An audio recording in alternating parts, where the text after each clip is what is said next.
차가운 눈밭에서 말라뮤트 한 마리가 허겁지겁 밥을 먹고 있습니다. 말라뮤트는 1m 남짓 쇠줄에 묶여 있는데 들이치는 눈을 막아줄 제대로 된 가림막도 없는 상태입니다.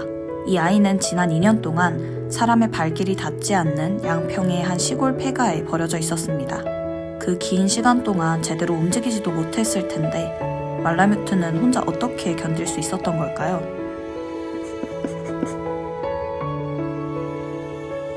말라뮤트 귀요미가 한적한 시골 폐가에 버려진 건 2년 전이었습니다. 귀요미에게도 한때는 따뜻한 집과 가족이 있었습니다. 하지만 귀요미의 전 주인이 파산하면서 집을 잃게 됐고 결국 귀요미는 이렇게 폐가에 묶인 채 버려진 신세가 됐습니다. 안타까운 사정을 알게 된 건 매일같이 이 근방에서 우편물을 배달하던 집배원이었습니다. 상황이 악화된 전 주인이 집을 떠나면서 우체부에게 귀요미를 부탁했거든요. 돈을 보내줄 테니 물과 사료만 챙겨달라고 말이죠. 그렇게 우체부 아저씨는 귀요미를 챙기기 시작했습니다. 얼마간 집주인은 약속대로 사료비를 보냈습니다. 하지만 그마저도 얼마 뒤엔 끊겼고 나중엔 아예 연락마저 끊어졌습니다. 이제 남은 건 1m 남짓의 쇠줄에 묶인 귀요미 뿐이었습니다. 사실 아저씨는 배달도 없는 폐가엔 더 이상 올 일이 없었어요. 그래도 아저씨는 계속 폐가를 드나들었어요. 그렇다고 죽게 놔둘 순 없으니까 누군가 케어를 안 하면 죽게 놔둘 수밖에 없는 경우인데 밥이라도 줘야 되겠다 싶어가지고 계속 갖다 줬던 거죠. 어차피 항상 그쪽은 지나다니고 하니까 그게 밥 주고 왔다 갔다 하는데 시간이 얼마나 걸리는 것도 아니니까요. 그렇게 2년간의 보살핌이 시작됐습니다. 그는 우편물을 배달하다 귀요미가 있는 곳을 지날 때면 빠르게 밥을 챙겨주고 혹시나 물이 모자라진 않을까 살폈습니다. 물이 있었네. 물이라도 오늘 들고 가려고. 꾸준히 귀요미의 상태를 확인하고 식사를 챙겨준 집배원 덕분에 귀요미는 굶주리지 않고 끼니를 챙길 수 있었습니다.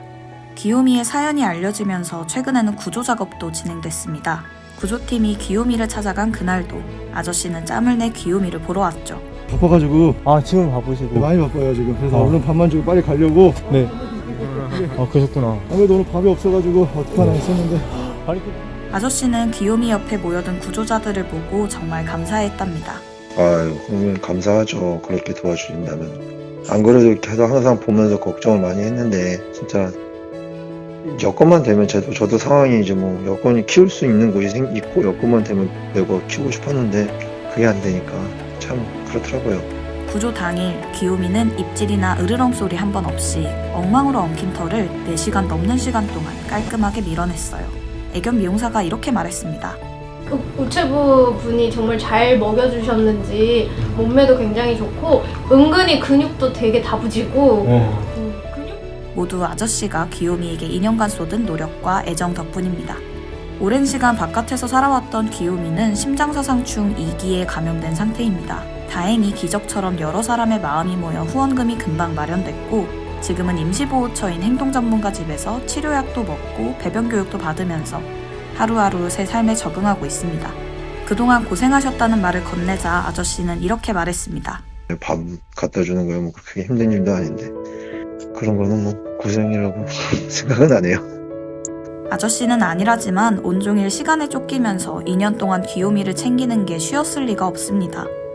아저씨가 찾아올 때마다 이렇게 폴짝폴짝 뛰는 걸 보면 귀요미도 그 고마움을 잘 알고 있는 것 같죠? 새 삶을 찾아가는 귀요미에게 우체부 아저씨는 두 번째 견생을 선사한 작은 영웅입니다. 구독하고 알람 설정해주시면 아직 살만한 세상을 만들어가는 작은 영웅들의 이야기를 들려드릴게요. 오늘도 영상 봐주셔서 감사합니다.